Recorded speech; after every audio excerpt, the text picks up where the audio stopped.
Hey guys, welcome to Tande Garage. Welcome to me working on my 2023 Subaru Crosstrek. As you can see, kind of guess here that I'm doing an oil change today. This is everything that we need, including that funnel over there. So my choice of oil is Amsoil Signature Series 5W30.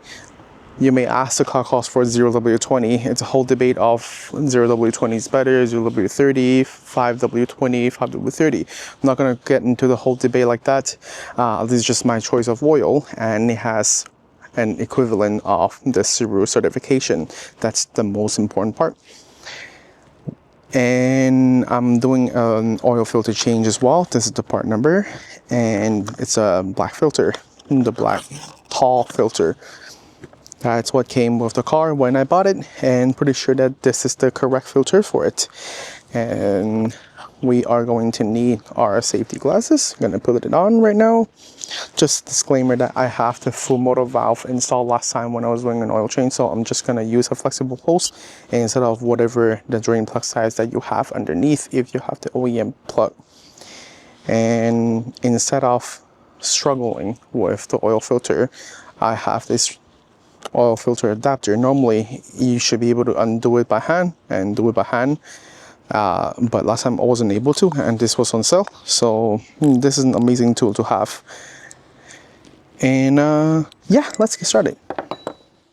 I'm putting my camera underneath the car, and as you can see, this is going to the rear of the vehicle, and you see in the center right here, this is your front cross member right at the center. Normally this is where you would jack up your car, and right in front of that you will be able to see your drain plug normally, but like I said, I have the Fumoto Valve installed last time I was doing an oil change, so this is what it looks like. And the cool thing about the Fumoto Valve, obviously, this is the nipple right here that I'm gonna attach the flexible hose to. And normally you might ask that what's gonna prevent the car from draining oil on its own if it hits something like a rock or something. This is a removable lever limiter, I guess.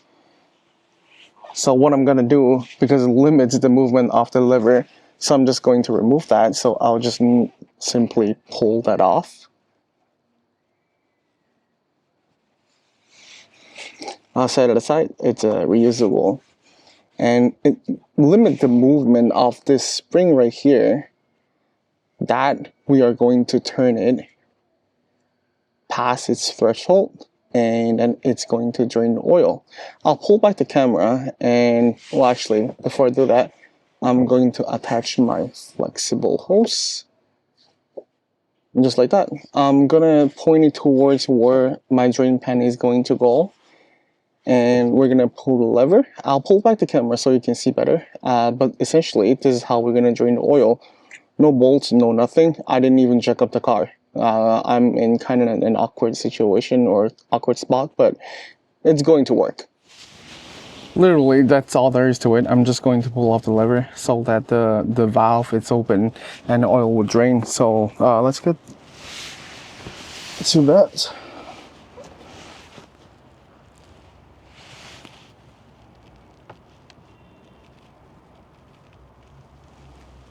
And hopefully you can see the oil is currently draining.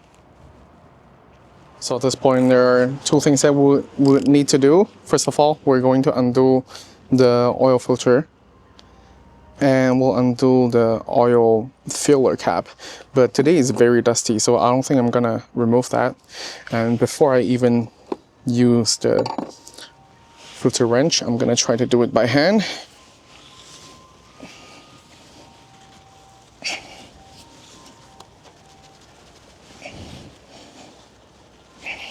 Normally I'm able to, I swear to God, but just be careful with your battery in a way. So I'm gonna do that.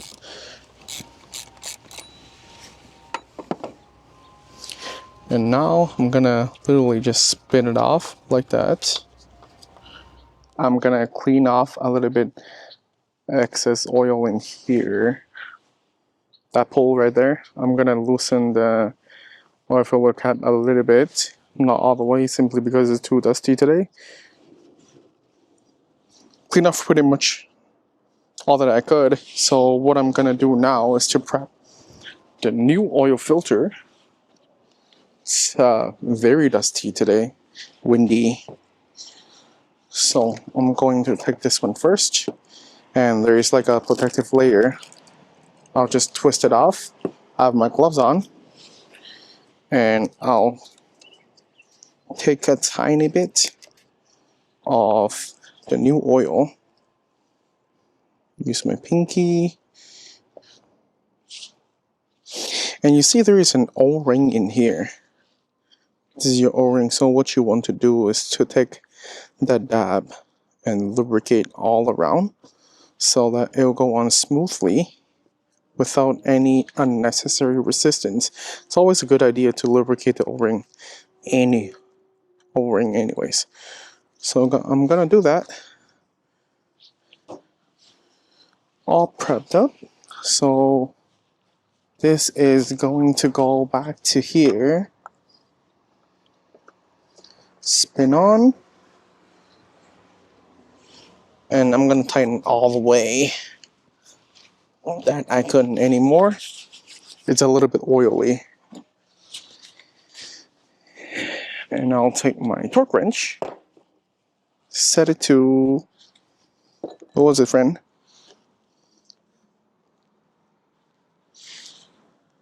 16 Newton meter. Oh, I already said it. 16. Get this on. Again, be careful of your battery. 16, let's go. 16.1, good enough. So at this point, the oil is drained. The oil filter is changed and torqued down. What's left right now is to fill back up the oil. And remember this little clip from Fumoto that we took off earlier.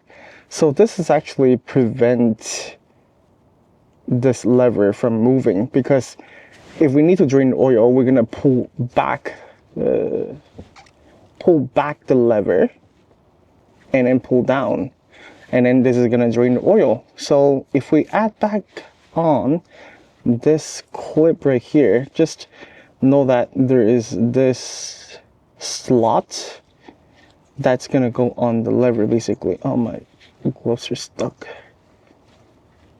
You feel it around, and I'll simply just push this back on, and as you can see, the Fumoto logo is going to point downward. And now that the lever cannot be pressed anymore, the oil is not going to drain by itself unless you somehow lose the clip and the lever is pulled back, and you might have an issue. But you see how this is like very flush to the body, and it's more so it's above your front cross member, so it's not going to do any damage. Very unlikely to do any damage to the Fumoto valve. And I've been running it on my WRX for years and years, for like 60,000 kilometers without any issue. And this Crosstrek is baby still, but it hasn't gotten any issue from the last oil change. And yeah, I trust this product. And if you are thinking about like how this is going to drain itself, and then you're gonna start off oil and whatever, just think about it before you make that decision that it's not good for you. See if the pros is more than the cons. To me, that it is, because it's way easier to do an oil change with the Fumoto valve like that. Like I said, the car is not even jacked up, so it's way easier with the Fumoto valve than trying to crack open like a 14-17 mil drain plug, aim the bucket and whatever. I have this nipple right here that we attached the flex holes earlier and drain it directly to my drain pan. Sometimes if you do jack up the vehicle has the ground clearance, you can simply just have the hose pointed to your container. You don't even need a drain pan at that point. So we're gonna go back up right now at this point and fill up the oil. Specific for my car, I'm gonna need 4.2 liter of oil.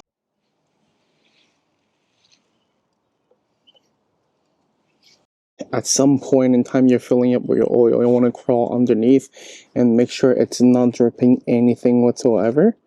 If it's dripping, that means something is not tight, whether it's your drain plugs or whatever. Mine looks good, so I'm going to continue. And at this point I have closed back up the fill ports, and what I'm going to do is I'm going to take a piece of shop towel. So good to have Dipstick still.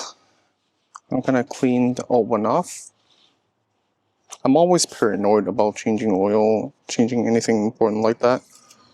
So I'll always double check. The car has oil. The car has oil. I'm on an incline, so it does look a little bit more than it's supposed to. I assure you that it is not. So we can see this is the low, this is the full. We're way above that because the car is on an incline. It's in my driveway, but the oil looks new and is exactly what we wanted. So I'm going to end this video right here. And if you haven't checked out already, check out the video of me installing the tow hitch on my Crosstrek. And like I said, I'll have more video coming for the Crosstrek simply because we are going on a short vacation soon, road trip on this Crosstrek, so there will be a lot of prep work required for this Crosstrek to be able to go that far off a distance. So yeah, stay tuned.